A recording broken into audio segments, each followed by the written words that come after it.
Well, we're at 11:59, so I'll go ahead and introduce myself. I'm Allison Bugadine. I am the Education and Outreach Manager for South Carolina Wildlife Federation. Thank y'all for joining us today um, for our Intro to Caterpillar class with Jay. Um, and then we are going to take questions in the chat, and then I'll ask Jay throughout the webinar some of your questions as we go through. And then this will be recorded. So if anybody wants to go back and revisit some of this information, it will be up on our YouTube channel. And we will send out a follow-up email with a lot of the information and the YouTube link. And Jay, I will turn it over to you, unless there was something I forgot. Yeah, and sorry, I was thinking about caterpillars. Did you mention the classes that we have coming up and putting the links in the chat box for those too? I didn't, but I'm about to do that right now. Okay, yeah, we've got a couple classes coming up with Dr. David Coyle. If you have some in-depth biology questions, he's got his PhD. I do not. I'm not a wildlife biologist, but we do have classes coming up with him in person. The first one's in at Caesar's Head, and then the second one's going to be the following month in September at our Sumter property. So it has some cool plants that we don't have here well, where I am in the Midlands and Chapin. Fetterbush, dog hobble, that I just don't see that often. So we're gonna inspect some of those plants over there and see what kind of caterpillars they produce. But if you again have some in-depth biology questions, ask Dave and come to one of our in-person classes. I'll be there pointing out the caterpillars and helping him with that, and then pointing out any of the bird species that we see. So I'll be both at the Caesar's Head one and the Sumter one that we have coming up. Today it's about teaching you all about the caterpillars, where you can find them, how you find them, what species are out there. And hopefully y'all will get excited about it and go out this time of year. So Allison, if it's okay, I'll just go ahead and get started. Yeah, you're okay with that? All right, Yep, sweet. yep. Thank And you, just Jay. interrupt me whenever you've got some questions, okay? All right, cool. All right. So y'all, my name is Jay Keck. I'm the industry habitat manager for the South Carolina Wildlife Federation. I've been with the organization since officially since I think the end of 2018. My first class I ever taught was on birds, and I was a volunteer that spring, the same year. But when you start noticing things, like birds, and I became just obsessed with them. You start learning about how other things fit into the life of that species that you're really in love with. And boy, I mean, if caterpillars could sing, I think they would be my number one, and then birds would be my number two, but they don't fly and they don't sing. So they might be my number two favorite, animal out there. I just love them, and it's a treasure hunt. I'm 47 years old, have two kids, a wife, working on the stress and all that kind of stuff, and to go outside and to experience that wonder that I had whenever I was a little kid is really important, and it just brings me so much joy, and I get to do that with other people. So I want to share that with y'all. And so remember, today is about helping y'all find the most caterpillars that you can find, and hopefully you'll get something good from the class. So I picked these two. I think somebody said in the chat as we were asking people to tell us where they were from and what their favorite caterpillars were. I think somebody said the fuzzy ones, and we'll talk about that. It's the reason why they're called caterpillars. But this American dagger, we also found that one in Little Mountain in Newberry County a few years ago with Dave on one of our classes, in-person classes. And that's an American dagger. That's the only one I've ever seen. You don't get much fuzzier than that. And then the spiny oak slug, that's one of them that you don't really want to touch, with a name like spiny oak slug. And when you see spines like that, I think naturally, we know not to handle something like that. But that one is on, one of the blackberries that are just kind of volunteered out of, on my yard. And, if you don't know blackberries, if you have space for them, one of the best host plants out there. Y'all, this is just kind of cool. I saw this caterpillar, probably 5 years ago or so. It's a laugher moth caterpillar, and I found it on an oak, little sapling that was probably a foot, 14, 15, 16 inches foot tall, just feeding on that. And I've always thought this guy looks like Albert Einstein. I would imagine y'all feel the same. But somebody said something about the fuzzy caterpillars, and caterpillar, if y'all have already read that down there, it comes from old Latin, French, doesn't matter where it comes from, but it just kind of means hairy cat, or shaggy or hairy. And it's appropriate, right? And it says, on one side, it said probably describing fuzzy woolly bear caterpillars. I don't know if they have woolly bears in, France or not, but they probably have something, similar to those. And I think everybody's seen a woolly bear. Those are the black and tan in the middle, and then black, on the edge. And they're oftentimes crossing streets relatively quickly. We don't know why they're doing that. It doesn't seem, safe for a caterpillar to be so mobile, but that's the way they are. And a lot of people have seen those woolly bears. What is a caterpillar? I think all of y'all know that it's the larval stage of either a moth or the butterfly. You can see the head obviously right here. The thorax is where the feet are, the six legs that they have, or the legs rather, the six legs that an insect has. Oftentimes, if it is a flying insect, that's where the wings are. And then you've got the abdomen right here. And that's where, the guts are, reproductive parts, digestive system, all that kind of stuff. And I don't know if you've ever kind of looked into these little dots that caterpillars have, but they're called spiracles, and that's where they do their breathing. I've read, it probably is just kind of natural intake of air, but when they walk even and they kind of expand and contract and expand and contract, it kind of pumps air in. From what I've read, anyways. And then they just have little tubes that take the oxygen to different parts of the bodies that needs the oxygen. Some of them have it's called a prothoracic plate or a shield, that's around here. Some of the Diatonomoths, caterpillars have them. I'm sure there's loads of other ones. As you can see, there are a lot of caterpillar species or butterfly moth species around the world. In the United States, we have, I think I've seen numbers anywhere from 11,000 to 12,000. In South Carolina, I've seen numbers from 1,000 to 2,000, commonly landing at around 1,200.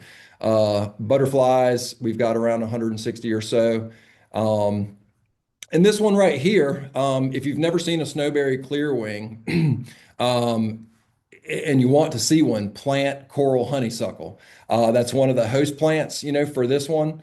And it turns into that beautiful snowberry clearwing moth that you can see flying around flowers during the daytime. That kind of looks like a bumblebee. Fast wings, just like a hummingbird, but much, much smaller than a hummingbird. So yeah, I'll go to the next slide here. And let me just go back to that slide here because you can really see the prolegs nicely. So remember, these are the insect's true legs right here, the six legs. These are prolegs, and you count one, two, three, four. Now it does have one near the rear end, okay? But the abdomen right here, the abdominal prolegs, usually for a caterpillar you have four, okay, or fewer even. So I'll go to the next slide. And y'all may be seeing these, and hey, it's all bird food, y'all. I'm a bird guy, so I'm always trying to figure out how to get the most species of birds on my property, and it's by providing native plants that attract the insects, right? Mainly those caterpillars, but these juicy guys too, probably pretty protein rich, just like a caterpillar, are fantastic to see on one's property as well. But it's not a caterpillar. Look at all these prolegs that it has has one, two, three, four, five, six, and maybe even a seventh right here. I don't know, down here it says caterpillars also have either crochets or crotchets. I'm not sure how to pronounce that one, but they're hook-like structures on the prolegs to kind of help them grip onto whatever plant matter they're climbing on or whatever they're walking on. Sawflies don't really have that. Sawflies are larvae of wasp-like insects. If you search Google, you'll see some things that look like wasps, I guess a close relative. Um, so sawflies usually have five or more, okay, like this one has around seven, where caterpillars have four or fewer. So that's probably the easiest way to tell them apart. I've read that sawflies have one lateral eye as opposed to six that caterpillars have, but I mean, you probably have to have a micro or a magnifying glass to see that. So I just look for pro legs, and that helps. Also, sawflies just look a little bit more. They don't look as cuddly, if that makes sense. They look more like insecty, but they're just not as cute as caterpillars. And if you see one, maybe you'll feel the same. If not, that's okay. But that's how I feel, and it kind of helps me. But when I really want to find out, I just count the pro legs, and that really helps me. Ones that are kind of common. Remember, we've got over 1,000 different types of Moths butterflies here, combined. It'd have to be a 2 week long webinar to get to everything. So I'm just going to kind of talk about some of the ones that I find most commonly, especially this time of year. This time of year is great to find the larger caterpillars, as opposed to a lot of the small ones during the springtime. Springtime, the leaves are they're fresh. A lot of them don't have the nasty chemicals that are going to be in them to protect the tree itself and the leaves, where it makes its food. They're going to be nice and tender, so they're not going to be rough and maybe a little hard. And you're going to see a lot of caterpillars in the springtime. Think about migration. These birds are coming up here from the tropics, flying thousands of miles, billions of birds flying thousands of miles to come up here to feed on our abundance of insects, a lot of them being caterpillars. So, it kind of coincides with the, caterpillars being really abundant in the springtime. But then you start thinking about fall migration, and those caterpillars are going to be oftentimes a little bit larger, and they're going to be the ones that can eat those leaves that are a little bit older and a little bit more fibrous, if that makes sense. But we've got swallowtails, prominents, datanas, daggers, tussocks, sphinx moths, sulfurs, slugs, giant silk, tiger leopard, lichen moths. And I have a question mark by skippers because, I say they're commonly found here, but you have to find them, right? You have to see them. And they're just a little bit harder to find. Oftentimes they're in grasses. A lot of their host plants are our native grasses here in South Carolina. But you could also find them in, if you have ever grown lima beans, and I have a picture of one, a long-tailed skipper uses that as a host plant, and they'll wrap themselves up in the lima bean leaf, and just kind of hide. And then they'll oftentimes come out at night to feed when the birds have gone to bed. Baptisia is a fantastic host plant, nice native plant, and you can find some silver spotted skipper larvae in those. And I've got a picture of one of them too. So some of these caterpillars, you kind of have to like pretend it's Christmas. You're opening up presents, right? You're unwrapping leaves, grasses, all sorts of stuff. Even digging through leaf litter, looking under bark, loose bark. You can find some on tree trunks as well. So they're not always just kind of sitting out, nicely on a leaf. So we'll talk about how to find them. Not all of them are going to be, like this rustic sphinx moth that I found eating our thyme. And I never expected to find a caterpillar eating our thyme. I'm not sure. I don't think it's a native plant, but it's got chemicals, that at least this caterpillar can digest, right, and process. So this rustic sphinx moth is known to eat plants in the mint family, which thyme is in that family. I didn't even know we had a rustic sphinx moth until I took this picture. And these rustic sphinx moths, they have a really granulated. You see all the texture on that horn, and then the purple and the white here is pretty standard for that species. But I didn't know that we had it until I went outside and saw this monster. It's a big caterpillar feeding on our thyme, and it was just mowing it down, and it made us all really happy. So how do you find them? I like rhyming things, so some of this might not make sense to you, but I'll explain it. But beat with a sheet, at night with a light, and go slow. So there's something called a beating sheet. I don't know if you've ever used one or not, but you can, Google it, and there's, scientific supply stores out there. that sell them, and some of them are collapsible, so they travel really nicely. So you just basically have a white sheet, and you get a little stick, and you just kind of wrap the plant that you're investigating, and things will fall down. Right, you're going to get all sorts of debris, insects that aren't caterpillars, but that's how a lot of folks find caterpillars. I like to do. I don't like to disturb nature too much. So I've never really done it, but I do know it's an effective way. I will do it at some point. I bet it would be a great way to show kids, the what are in bushes and plants. The life that's hiding in there that you just can't see, so because it's so camouflaged. So invest in a beating sheet, and maybe you'll find some really cool things out there. I bet you will. Go at night with a light. I think some folks have even used black lights, because imagine a black light on that rustic sphinx moth. That white would really be glowing. Probably the back would really be glowing too. But a lot of these caterpillars are hiding during the day. They're either rolled up in leaves, they're under leaves on the underside of a leaf, or they're even in leaf litter. They'll descend the tree or the bush or the grass and get into either the ground or the debris around the base of that plant, because they don't want to be seen during the day by birds and wasps and other things that would eat them. I mean, legions of animals feed upon caterpillars. Um, and so go with light. It doesn't have to be a black light. I always just take my headlamp and look, or a high powered, flashlight, and just hold that in my hand and look at everything. All native plants I'll look at. You just never know.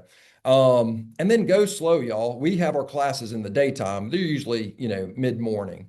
And we find, I mean, I think our record, is over 30, maybe 35 different species of caterpillars. And that was at the South Carolina Botanical Garden, where they have a pollinator garden. If you've never gone caterpillaring, if you've never gone looking for caterpillars, that would be probably the best place to go, because they plant so many native perennials, and they've got, trees that are native as well. But boy, those perennials bring in those native caterpillars. I'm sorry, the native plants bring in the caterpillars so well. And they're eye level or below, easy to find there. Signs to look for when searching for caterpillars, and then where to look, which I've already kind of talked about. This skiff moth, was found, I think, on an oak tree, not a big oak tree, more than a sapling, I guess. And we saw the leaf damage, so immediately, we're going to go look. And then Dave just kind of flips over a leaf, and on the underside, which I had never seen before, skiff moth was a skiff moth, and I was just so excited. Everybody was excited. It's a type of slug moth that we have. That doesn't have spines on it. And yeah, without Dave flipping that leaf over, we wouldn't have seen that. We wouldn't have found that caterpillar. So, flip leaves, especially if you see leaf damage, from caterpillars. And one really cool thing about this skiff moth is that, there's that little white mark on it, right? And if you've ever seen a arachnid fly egg on a caterpillar, it looks just like that. Maybe they can be different colors. And so if the thought is, if I'm a arachnid fly and I see a moth that already has an egg on it, I'm not going to lay my egg on that caterpillar. So it's not a arachnid fly on this skiff moth. It's just a design that it has. Evolution, think about how awesome that is. Adaptation, where that some of those moths, if not all of them, have that little marking on there to deceive some of those predatory wasps and flies that would lay their eggs in or on those caterpillars. The other defense, like I said, is just wrapping yourself up in a leaf. So the long-tailed skipper, well, I found at the South Carolina, or I'm sorry, the Riverbank Zoo Botanical Garden, where they have lima beans. And then the silver-spotted skipper that looks like that alien, the bottom right, was in our baptisia at our house, wrapped up in leaves there. So usually caterpillars, they'll fold the leaf in two, right? And then they'll almost suture it shut. It looks like sutures. If it's a spider, oftentimes it's just kind of like a mess of silk, right? Not all the time, for caterpillars. Like sometimes they can look messy, but usually it looks like nice sutures that were made to fasten the two leaf parts together. And so I have a question here. What if the leaf edges are brown? You can still look. Sometimes you'll find a caterpillar, but oftentimes if you see the leaf edges where they've been eating and it's turned brown, that bird, or I'm sorry, that caterpillar has either left to pupate in leaf litter or somewhere else on that plant or a different plant, or it was eaten by something, right? It's usually not there, but doesn't mean don't look because you'll see on the next slide, well, I'm sorry, this slide here, that it has some brown, but there's this nice legume caterpillar, feeding still. And that was at Congaree Creek Heritage Preserve in Lexington County. So always look for, and there was leaf damage all over the place. It was amazing how many, this big area of this one plant, and it must be a relative of maybe center or something that had, I mean, just so much leaf damage, and they were being consumed by this one caterpillar. Um, Somebody said something about loving tobacco hornworms, and I hear you. And a lot of tomato growers don't like them because oftentimes they'll hammer the tomato plants that you have out. There are controls in nature, right? And oftentimes you'll find those tobacco hornworms with what a lot of people think they're eggs, but they're little cocoons. So the braconid wasps will, the female will use her ovipositor, and she has a sharp edge on that. She'll puncture the skin of the caterpillar, deposit her eggs, and then she'll fly off. Well, the larvae just kind of consume, all the parts, all the stuff inside of a caterpillar, avoiding the internal organs. So the caterpillar can continue to feed. It supplies these larvae of the wasps or even the tachinid flies with food. And then what the wasps do is they exit the caterpillar and then they form a cocoon. Oftentimes, not always like this, but this is what we often see.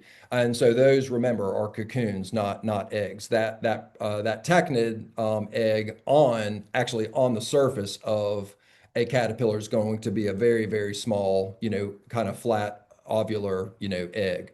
So if you see something that looks like a grain of rice, those are little cocoons. So that's a banded tussock moth, and they are super like I don't know if y'all know what the term is for the hair on a caterpillar, but it's called seedy. And I didn't think, an animal or an insect could penetrate, that defense, right? With all that, the amount of seedy that's on the outside of that banded tussock moth. But if the ovipositor is long and pointed, she can just inject her eggs into that caterpillar. It might make it very hard for birds to eat that caterpillar because usually when you find a banded tussock moth, they're just on top of a leaf, just out in the open, daytime, nighttime, it just doesn't matter. So it's almost like they're kind of like a cavalier caterpillar out there. But that one obviously is going to succumb to those wasps that were laid inside. And then you got the sphinx moth right there. I don't know which one it is. Might be a Virginia creeper, might be a coral or a snowberry clearwing. I'm not sure. But one of the sphinx moths, that was found by one of the wasps. Um, Caterpillar poop. Yeah, let's talk about it. It's a great way to find caterpillars. I've been in the woods, whether that was at my house or Congaree National Park, I remember, and you can hear it sounds like it's drizzling because there's so much caterpillar poop falling from the trees. And it might sound gross to a lot of y'all, but it gets me really excited because it's just the season to find these beauties, and I know the birds are close behind, right? So either listen for it, or just look on the ground. Some of the giant silk moths, I mean, they're the frass. That's what caterpillar poop is called. It's pretty large. It's larger than a BB. If you've ever shot a BB gun before, it's probably about twice the size, and it's granular. You can see that the monarch butterfly here. That's milkweed in the middle too. The monarch is on the left-hand side of your screen. That's just you find that on milkweed, and you almost automatically know that there's a monarch caterpillar close by. I think milkweed is a host plant to maybe around 20 different types of caterpillars. It's not a huge host plant in terms of the numbers of caterpillars it supports, but it's got some pretty serious chemicals, going on inside of those leaves. So that kind of protects that plant. But the milkweed tussock moth is another beautiful caterpillar that you can find on milkweed, and maybe you've seen one before. And then you've got the black swallowtail. I think this is on dill, but it'll eat flat parsley or probably curly leaf parsley too. Dill and fennel, probably a couple other plants out there as well. But sometimes people get these confused, the black swallowtail and the monarch. You can see that the monarch just has the beautiful, solid lines where the black swallowtail, has the kind of broken up lines with those yellow spots. You're probably not going to find black swallowtails on milkweed either, unless it's just climbing it to make its chrysalis. When to go. Okay. Again, spring is a fantastic time to go.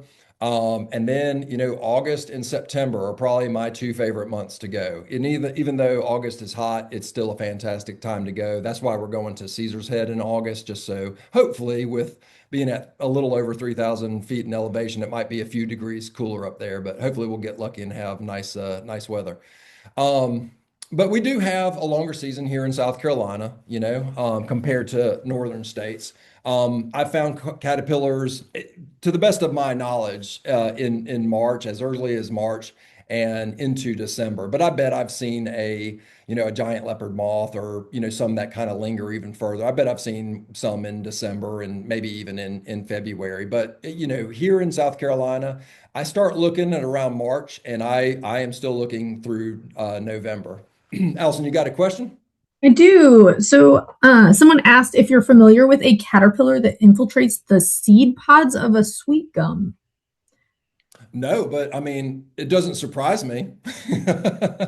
I don't. I don't. I've never inspected a sweet gum seed or a pod that closely, but it doesn't surprise me. Caterpillars, a lot of people think that they just eat leaves, but they'll eat seeds, they'll eat flowers, they'll eat some stem. I mean, even pine, they'll eat pine needles. Pine is actually the native pines that we have are a great host plant. I think around over 150 species or so, maybe even more. Caterpillars are supported by our pine trees. But no, I haven't heard of that. But it doesn't surprise me, and I think that's pretty awesome. And now I'm going to have to start looking at sweet gum seed pods now.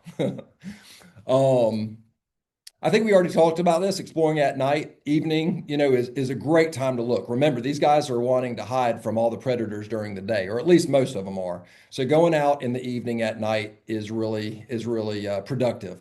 But remember, go slow as well, and you can find these in the daytime too. You just have to look a little bit harder. But remember, we find dozens and dozens, whenever we have our classes, usually. Okay. So it can be done during the daytime too if you don't want to go out at night. Terciphinx, if you've never seen one, there you go, the caterpillar right there. And that's my hand. So, that was probably getting up to around 3 inches or so, 2.5 inches long. And they're called sphinx moths because, if they are startled and they want to get in their defensive posture, they'll kind of look like one of the sphinx statues that you'll see, if they're called statues, I don't know, out in Egypt, other places in Africa, I'm sure. And they just kind of look like that image that you've always, probably seen since you were a kid. And there's the Tursus Sphinx moth, and that was on one of my Baptisia plants that just kind of, came up naturally. And it was a volunteer that came up on my property. And it looks like it's carved, like a master woodworker carved it out of a beautiful block of wood. I mean, it is one of the most simply colored, beautiful animals out there. It really just does look like a carved piece of wood with wings. It's quite pretty, and I hope y'all get to see one at some point in your life. Search habitat edges. When we go birding, because I saw some names on the list of folks that were attending. When we go birding together, we look for edges, right? We're looking for fields that butt up against a pond, maybe. We're looking for fields or a pond that butts up against a forest. We're always looking for those ecotones, those edges. I call it edgetat, where habitats just kind of meet and they create all these edges. Um, you know, just like when we look for birds, we're looking for caterpillars, at those edges as well. One thing I really don't really think about whenever I'm looking for birds are just kind of solitary or standalone trees. But standalone plants can be very, very productive when you're trying to find a caterpillar or two or a dozen. So if there's a tree out in a field, and you can walk to it legally, go to it, and you just never know what you're going to find, during the spring, summer, and early fall. Search low leaves, branches, as well as the high ones. So a lot of the like slug moths, especially, they'll lay their eggs low on a tree. And then search eye level, and then if you can bend some leaves down, or branches down, there's going to be other types or species of caterpillars or moths or butterfly adults that are going to lay their eggs, a little bit higher. Obviously, most of us can't get into the canopy of trees, so I don't know if there's really anything that we can do there. But search, all the way from the ground to as high as you can reach, and you'll find different species in those different levels, right? So you see this big chunker called the white dotted prominent, this wavy line heterocampa, and then you've got either a red spotted purple or a viceroy here. They're in the same genus, Lemonitis, and their larvae just look like bird droppings. So from a very tiny instar, and an instar is just I guess the word that they use to describe. I think they usually have about 5 or 6 instars. So that's when they grow. So right when they come out of the egg, that would be the first instar, and then it sheds, right? And then it becomes a second instar, then it sheds again, third, fourth, fifth, and usually they have 5 or 6 instars. I think each instar of these species right here is always looks like bird droppings. If you've ever found a Eastern tiger swallowtail, it looks like a bird dropping at first, and then it's going to eventually look like a large caterpillar with false eyes. Um, but let's see. Oh, and the viceroy oftentimes will lay its eggs on black willow. Salix nigra is the name, the scientific name for it. Some people call it black willow. Some people call it Carolina willow. I have a few volunteers on my property, and that's where I find these every single year. So it might be a viceroy, but I don't really see too many viceroys on my property flying around. But I do see red spotted purple. So at the end of the day, I don't know which one it is. I'd have to take it to an entomologist and be educated, but it's one of the two. Yes, ma'am. Hey Jay, I have a question. What does instar mean when we're talking about the word instar? I don't know what it technically means, but it's each growth stage. So the first instar is going to happen after it hatches out of the egg. Then it's going to shed, its exoskeleton, right, or its skin. And then it's going to be the second instar. And then it's going to shed again after it grows. And it's going to be the third instar. And it's then going to shed again. And then it's going to be the fourth instar. And then at the final instar, that's when it's going to pupate. So if it's a butterfly, it's going to make a chrysalis. If it's a moth, it's going to make a cocoon, and then it'll be an adult whenever it comes out, right? So the instars are just the different stages of growth. Does that make sense? Thank Yeah. you, Jay. And remember, some of the early instars will look totally different than the final instars. Okay. All right. Appreciate the question. Some caterpillars that you find are just going to be by themselves, pretty solitary. Some will be, in big groups, right? And some will be in big groups whenever they're, in their early instars, and then they'll become solitary later. So it just kind of depends on that species. I don't know if y'all have ever seen a rosy maple moth, the actual moth adult, but it is yellow and pink, and it is beautiful. And in one of the books I'll recommend, there's a picture of a rosy maple moth adult hanging from red maple, and where the seeds are, which are kind of greenish, yellowish pink, the red maple or the rosy maple moth is hanging right next to them, and it almost looks just like a seed pod. So just kind of a form of camouflage, because you're asking yourself, why would something be yellow and pink? It kind of stands out. Well, not all the time it doesn't. I'm going to recommend some books, and I would love for y'all to get those books and really dig into them. And you're going to see some really fascinating things. So that rosy maple moth, before it's a rosy maple moth, it's a green striped maple worm. And really nice caterpillar that you usually find on maple, right? And you can see the yellow and black stripes there, and it usually just has right before the tail end of it, where it poops, where it does its business.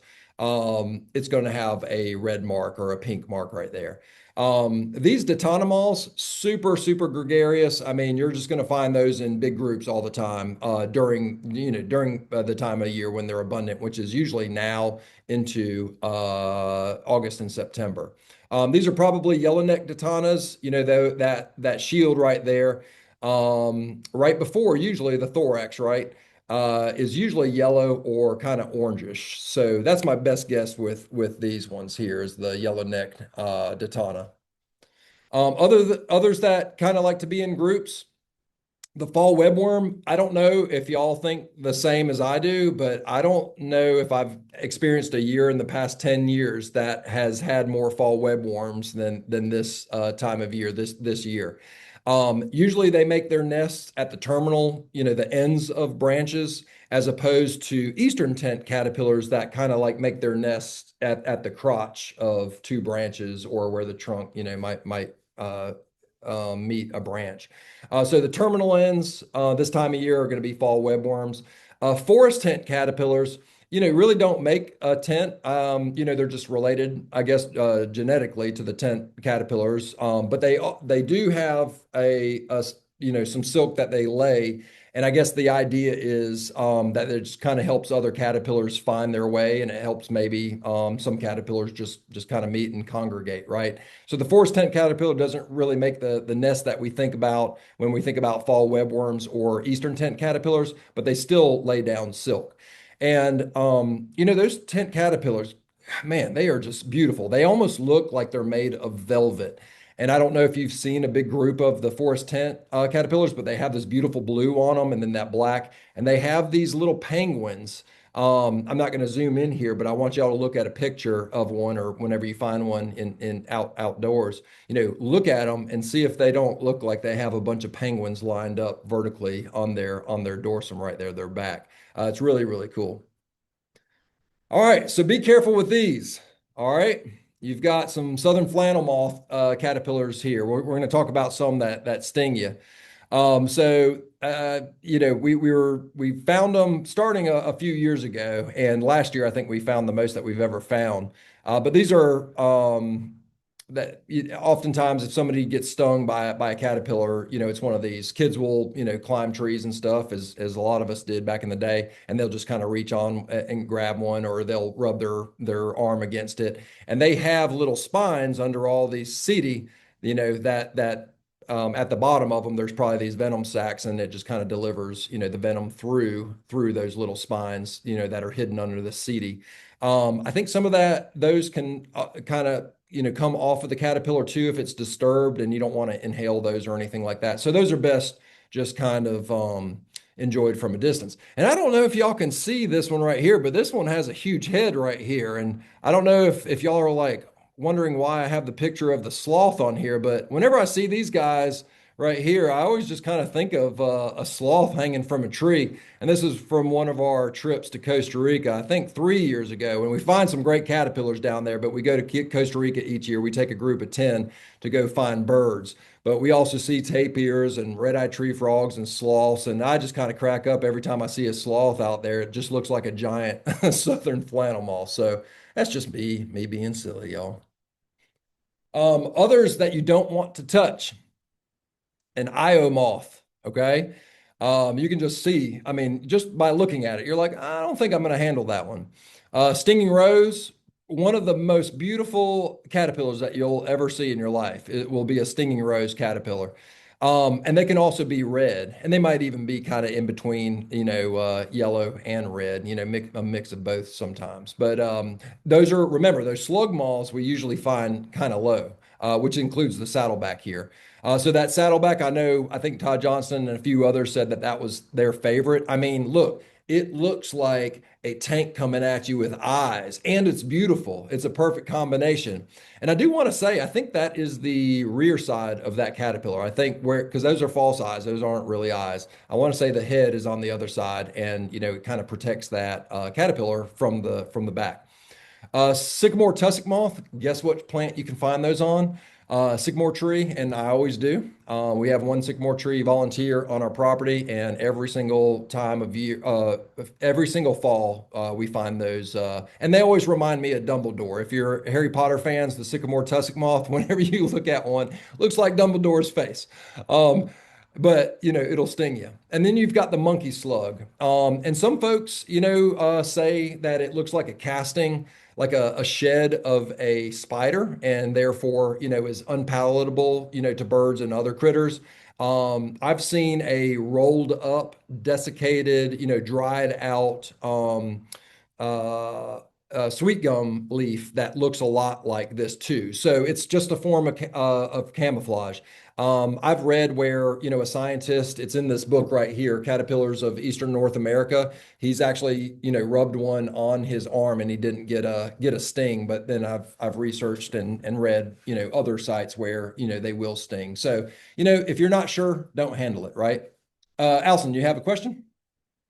I do have a couple questions. Okay. So do the poisonous ones just hurt, or is it like super serious if you get stung? Well, it depends if you already have, that uh, a tendency to get a bad reaction, from any kind of sting.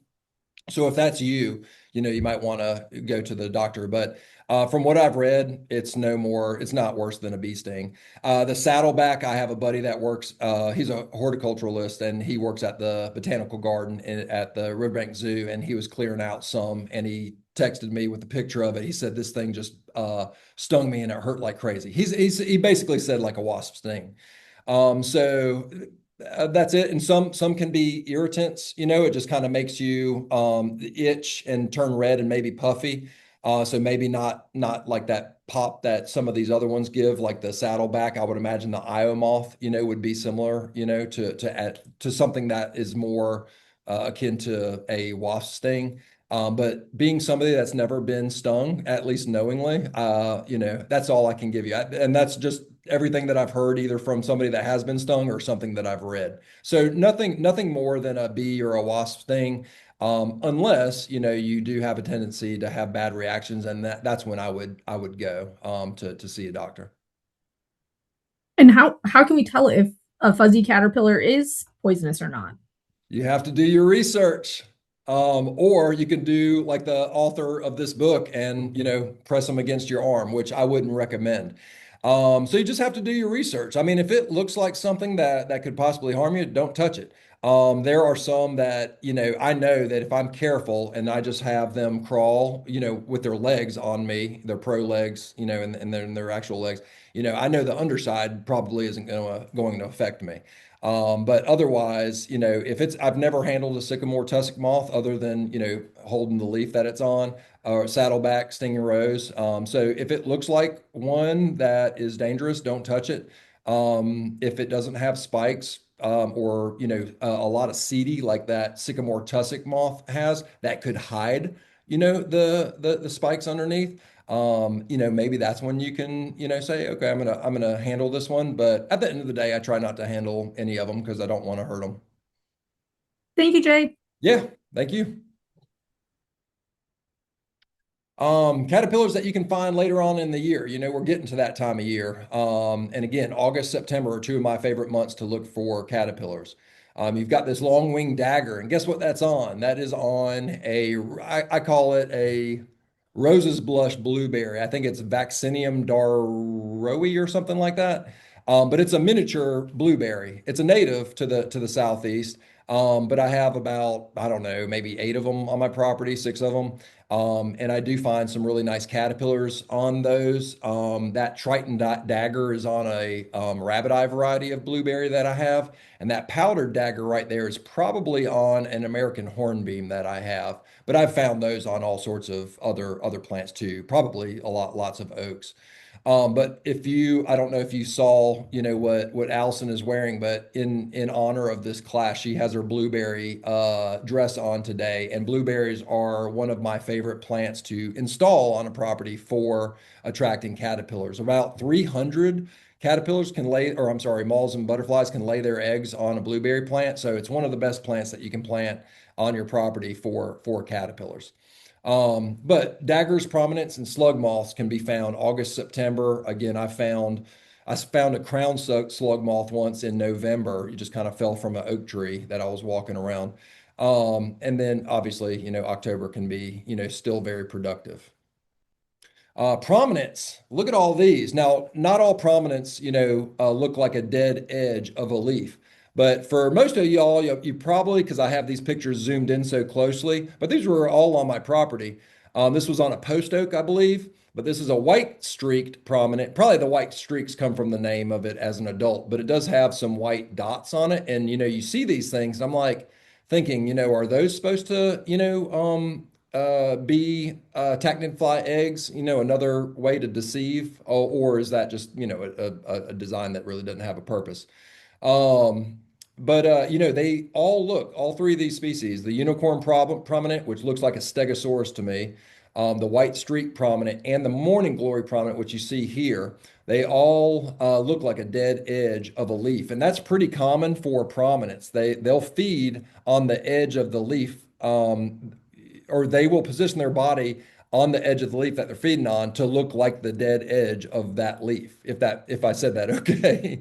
There's one called a double tooth prominent, and I've never seen one before, but that's my next caterpillar that I'm really focused on, or the one that I'm focused on right now. But it really does look like a stegosaurus, but it has double toothed ridges on its back that look like the edge of the leaf of the elm tree that it's feeding upon.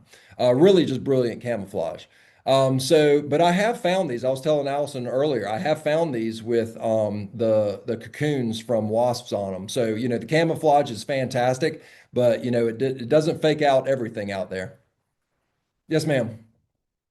I do have a couple more questions about our stinging caterpillars. Yeah. So I had one where they're asking if the fuzzy or spiky ones are the only ones that sting, or if any of the ones that look friendly also sting. Well, to me, that sycamore tussock moth, I mean, I described it as Dumbledore. I just want to cuddle up with it, but I'm not. Um, it just listen, there's over 1,000 different ones that we have in South Carolina. There's probably going to be one that looks, harmless. That'll sting you. I'm not sure if it has a spike or fuzz. That's when I start thinking, hey, it could sting. I haven't, experienced one that has a smooth body without, yeah, without all the seedy, whether that's like nice fluffy seedy or if it's rigid. I haven't found a smooth one that has affected me. So all I can tell you is just if you're suspicious, and it has the fluffiness or the fuzziness and it has the spikes, just don't touch it. Does that make sense? Oh yeah. Yeah. And then that brings me to one of the other questions was if Sphinx moss can sting with that little part on the No, back or no. From what I understand, they're harmless. I mean, I've handled a bunch of them, and I don't think I've ever read anything about them stinging anybody. So I don't think that's a stinger. You know what? I meant to actually investigate that and see what that is for. You think about the wasps and the flies and all these other critters coming after these caterpillars. It might be some kind of defense, mechanism, or not a defense mechanism, but something that they use to defend off, other critters. A lot of these caterpillars will kind of rear up. Some of them will shake, to try to fend off, the attacker, right? And oftentimes those attackers are the flies and the wasps. Make sense? that makes sense. Yeah. Yeah, but I don't think that thing is used for stinging. I've never experienced that, and I've never read that. I had another question. Yeah. Is a prominent a type of caterpillar? Yeah, it's a certain group of caterpillars. And there's a lot of different types of prominence. Just like daggers, there's a lot of different types of daggers. There's a lot of different types of swallowtails, skippers. So it's just a group of caterpillars. And they're spectacular. Not remember, not all of them look like dead edges of leaves. There was that, I don't know if you remember the picture of the white dotted prominent, but it looked just like a green sausage. Okay. And you usually find those just on undersides of leaves whenever you start looking this time of year. Yeah. And then I have two more really quick. Yeah. I have on blueberry bushes, is it best to look at night for the caterpillars? Listen, I can't help myself. When I pass my blueberry bushes, I'm just going to look at for caterpillars. So I look during the day, and if I pull my truck up, to the driveway, the blueberry bushes are right there. And if it's at 9 p.m., I might look. So um, nighttime investigation is always productive or can be productive. But if I'm out there in the daytime too, I can't help myself, so I'm going to look. I love finding those that are just hidden in plain sight. I think it's brilliant and it blows my mind. And so I do like seeing them as they're trying to hide from predators. And that's, getting out, going slow. You're going to see different things like that. You're going to see them in defensive postures. You're going to see them in their camouflage, using their camouflage methods. And then at night, oftentimes you're just going to see them feeding, which is pretty spectacular. I mean, they just they bite and then they go down. They move up, they bite and they go down. They bite, they go down. It's kind of relaxing to watch, actually. We should start a YouTube channel where we just show caterpillars feeding. I think that's a great idea. I would watch Oh, it. no, another question? Yeah. So do army worms attack all vegetation? Do you know? Oh gosh, I don't know. I mean, I guess that might be why they call them army worms, just because they're so abundant. I'm not focusing on those today. I've had army worms in my ferns that I've tried to hang, in the front porch to make it nice and inviting looking. I'll either have house finch breed there and Carolina wrens, and they destroy the pots, or I'll have army worms. I'm not sure. I'd have to, again, this book right here, because there's so many of them. I don't know if there's any of them out there that don't really mess with the ornamental plants and the vegetables that we try to grow. I'm not sure. Thank you, Jay. Yeah. So there's bristly ones out there, right? And some of those just turn into these gorgeous, gorgeous moths. And we were talking about ones with the seedy and being cautious with them, but there's some that have the spikes and that have the seedy that that don't harm you, right? So this is a giant leopard moth caterpillar that my youngest son is holding. You can tell he's pretty hardcore. He's got his AC/DC shirt on. He's holding a caterpillar that's the size of a sausage that's got all these stiff bristles on it. But that's one that usually doesn't mess with you. I think it can maybe be just kind of feel a little funny in your hands, but from what I've read, that one's harmless, especially if you just kind of let it crawl on you, where you're not touching those bristles. And that one actually is the one that you're seeing in the middle. So we put that under this eastern red cedar log that we have cut. It's got this little gap in between right here. And that caterpillar that you see to the left that or Haynes is holding, that is the cocoon that it made. And you can see even some of the seedy right here are a part of that cocoon. And then that is the actual adult that it became. And it's one of the most gorgeous moths that you'll see. The Virginia tiger moth is the one down here. It's got seedy that are a little bit more, a little bit more flowy. I don't know. They're not as stiff. Okay. And then or it can be called a yellow bear too. And it can be dark like that. It could be yellowish, a light yellow. I mean, there's different variations of the colors. And then you've got the salt marsh caterpillar up here. They're all, related, and they all turn into really, really pretty moths. The woolly bear that we were talking about earlier too is in this same group of caterpillars. And from what I've read, the woolly bear, I think it's got black, tan, and then black, and the tan part gets bigger in each instar. So the first instar, that tan part may not even be existent at that time, and then it just kind of grows as that caterpillar sheds and grows and sheds and grows, which I think is kind of interesting. So if you see a really, a big woolly bear caterpillar, it should have a pretty large tan portion or rusty portion in the middle. These are spiky, okay, but they are harmless too. So we were talking about the fritillary butterflies earlier as people were kind of chiming in at the introduction. But golf fritillary, variegated fritillary. The variegated fritillary, if you've never seen its chrysalis, it is one of the most spectacular, beautiful things on this planet. So if you've never seen one, Google a variegated fritillaries chrysalis after the class, and check it out. It's really cool, and hopefully you'll find one in person. But even though they have spikes, they're totally harmless. Fantastic plant, is passion flower, maypop, common names for it. Plant it. If you got kids, friends that are kind of interested in nature, or even if they're not interested in nature, show them this caterpillar on this. The Gulf fritillary adults, the variegated fritillary adults will find it, and they'll lay their eggs, and you get to watch the process and tell that story of conservation and how the world works, right? And all the things that might be eating these either caterpillars or the butterflies, once they become adults. We're going out to Baum Island right now in Lake Murray, looking at all the purple martins as they gather, in tens of thousands. And those birds, are eating butterflies and moths and beetles and damselflies and all sorts of things, up in the air, 150 feet to 500 feet in the air, is typically the range in which they feed. And they're going after all these things that we're talking about right now as caterpillars, right? They pupate, they emerge as adults, and they fly. And oftentimes, they get eaten by many of the birds that we love. The spiny oakworm, I think that's one of the royal caterpillars, kind of like an imperial moth caterpillar and a hickory horn devil. I'm not sure if it's because of these kind of horns or, the things that make it look like they're wearing a crown. I'm not sure. I'd have to look that up. But it's a big caterpillar.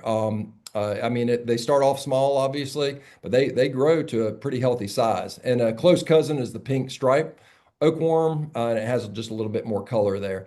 And one of the fastest caterpillars that I know of are these lichen moths. Just they scoot on the ground really fast, kind of like a woolly bear. And they eat lichen. That's its host plant. And so you think about the rocks and the trees that have lichen on them. I mean, that is a food source for some of our really spectacular caterpillars that we have out there. The large caterpillars. I love this book. It's called Gardening for Malls, Original Guide. And it's by Jim McCormick and Chelsea Gottfried. I think Chelsea is the photographer. But I mean, I just see that and it just blows my mind. It makes me think about all the protein, all the nutrition, all the fat that these, that these insects have to give to all these other critters that are out there. But these are also animals that look like they would be harmful, but they're not. So they have all the spikes and all that kind of stuff, but you could grab a dozen of them and be okay. But hickory horn devil turns into the regal moth, a really beautiful moth that we have here. Tobacco hornworm, that's the one that, oftentimes we find on our tomato plants. I'm not even sure if we've ever found a tomato hornworm on our tomato plants, but they're obviously, going to focus on some of the plants related to tomatoes as well as your tomato plants. And then the imperial moth. One of the most beautiful, butterflies that we have, or I'm sorry, moths that we have, but the caterpillar is pretty stunning as well. And this was at bird class at the South Carolina Botanical Garden years ago, and it was just mowing down. I mean, one needle at a time. It was just mowing down, these pine needles on a pine species. And those are these larger ones, right? We're starting to get into the season where we can really find these, okay? So get out there. If you're growing tomatoes, we picked three off the other day and put them on a tomato plant that's away from the ones that we're wanting to eat. So you can still have tomatoes and not have to, kill these caterpillars. If you just have a tomato plant or two that you can kind of set aside for the caterpillars, I would love for y'all to do that and consider that at least. They turn into these beautiful, beautiful sphinx moth as adults, the little fighter jets. Some others that I just want to, show you, that are out there, little treasures that you can find. Pipe vine swallowtail. Guess what? Guess what plant it eats? Pipe vine. So if you want pipe vine swallowtails, plant pipe vine. Gorgeous, gorgeous caterpillar turns into a really pretty butterfly. Major Datana or Azalea Datana. I found this on Sparkleberry on my property. I got a bunch of Sparkleberry on it, which is a vaccinium, so it's a blueberry. but the Latin name is, or scientific name is Dotana major. So major Dotana or Azalea Dotana.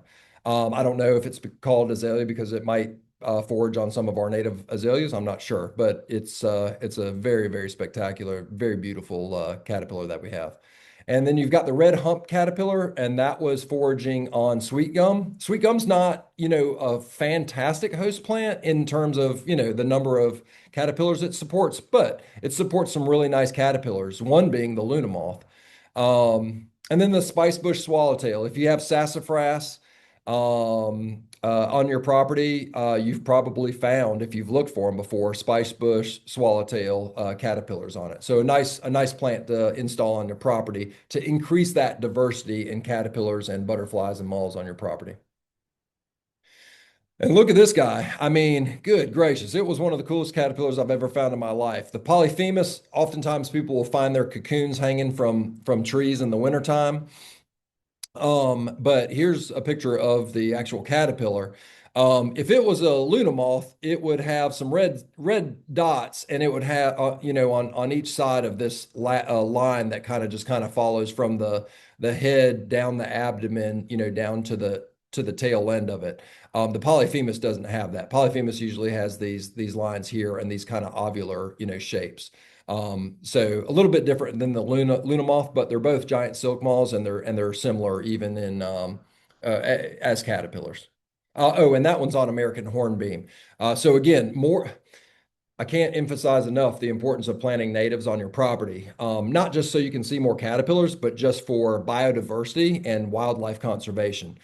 So, if you just have oak trees, consider planting some shrubs, native shrubs like blueberries, anything in the Vaccinium, genus that is native to South Carolina or the Southeast, plant that. Viburnums are fantastic. We're going to talk about that here in a second. It's one of the most productive caterpillar plants that I have on my property. And there's some really good companies that are probably going to have some nice sales in South Carolina that are going to be selling a lot of these native shrubs. And maybe we can provide maybe an email to go out to y'all that signed up for this class that gives you those options to buy from. Let's see. Oaks are number one. If you read any of Douglas Ptolemy's books, I mean, he's even got one called The Nature of Oaks. I think that was his second or third book. And there's hundreds and hundreds of different species of caterpillars that can digest those chemicals within oaks. The black cherry, I think, supports around 350 to 400 different types of caterpillars. The Salix nigra, the black willow, the Carolina willow that I talked about earlier, that's another one that supports, I think, 300 to 400 different types of caterpillars. Viburnums, probably up there in the hundreds. Blueberries around 300. And then, don't forget about pawpaw, sassafras, and some of those other ones where specialized caterpillars will feed on those. The generalist caterpillars are the ones that can just feed on all sorts of, plants, but the specialized ones like the monarch, tend to only feed on milkweed. The spice bush tends to only feed on, spice bush or sassafras. There's a zebra swallowtail that feeds on pawpaw, and there's a sphinx moth that feeds on pawpaw as well. So you're not going to get, hundreds of different species, but you're going to get some really cool ones that need that specific plant. And don't forget about grasses, and don't forget about, things like false foxglove right here, that plant that you see here with the pink purplish flowers. That's a host plant for the common buckeye. Goldenrod and asters, they support around 100 different types of caterpillars, moths and butterflies. So don't forget about those perennials as well, things like senna to support the sulfurs that we have, like this cloudless sulfur right here. We're talking about trees a lot and shrubs, but don't forget about those perennials that you can, and the annuals that you can plant for caterpillars. Great resources, because we're at an hour right now. We're going to wrap this up. Um, Caterpillars of Eastern North America, that's the one that I have right here. Actually got all of them with me, but Gardening for Moths, a Regional Guide by Jim McCormick. That's the one that had that picture of the hot dog bun and the hickory horndevil. Bringing Nature Home, I think he's the guy that got it all started. Douglas Ptolemy, one of my heroes. All these people are fantastic. Check out their books, read them, look at them. And more importantly, y'all, go out there and explore. Learn here, learn at your house, wherever, look at the books, look at the pictures online, read, but go out and explore. One of my favorite guys, he's sitting right here taking a picture of that salt marsh caterpillar that we found. This was, I don't know, a couple of years ago. I love the relationships that we have made going outside and doing these adventures together. It is one of the best things in life. And you get to share, this amazing creation together. And that's just fantastic. So I appreciate y'all's time. Real quick, I just wanted to emphasize the classes or talk about the classes that we're having, coming up pretty soon. August 13th, with Dr. Dave Coyle. September 17th with Dr. Dave Coyle. I'll be there too, because I'm pretty decent at identifying these caterpillars, and he'll answer any question that you have about their biology. And he can talk about a tree for about 5 hours and make it very, very interesting. So I really recommend these classes. Yes, ma'am. Do we have time for just one last question, Jay? Yeah, absolutely. Awesome. Do chickadees have a favorite caterpillar? Do you know?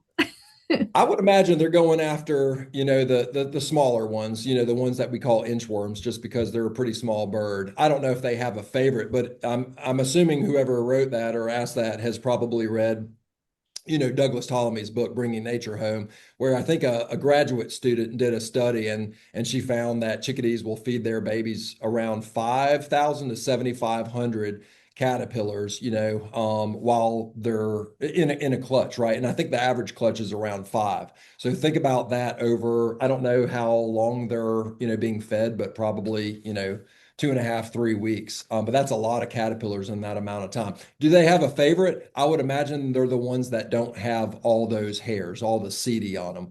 The pictures that I see are usually ones that look like those the inchworms or the ones that we call inchworms. Jay, do you mind going back one slide No, so not everybody at can all. see the resources really quick? Yeah, And absolutely. I will go ahead and link these in my follow-up email as well. Um, and any other info Jay gives me to put in there. This will also be available on YouTube because we recorded it.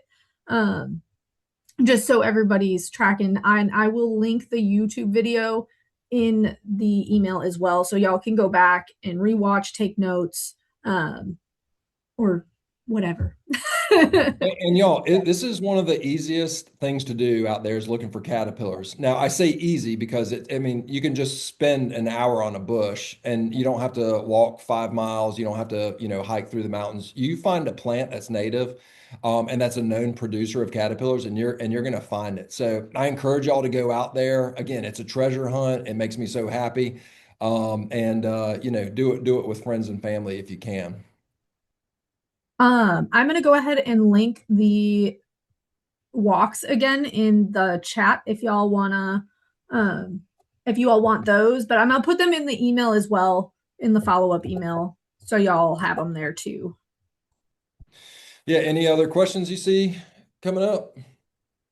I don't everybody really loved it, Jay. Yeah. All right. Good. That makes me happy. All right. Well, listen, I appreciate y'all taking the time to hang out with us tonight. I hope, or this afternoon, and hopefully we see you on the class. I hope you learned something, and I hope you get out there and do some investigating of some of our native plants. Awesome. Thank you, Jay. All right. See y'all later.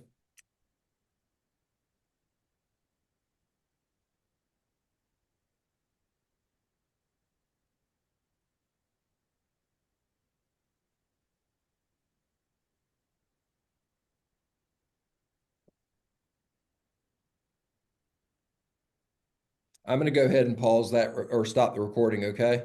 Okay, that sounds All right. great. All right.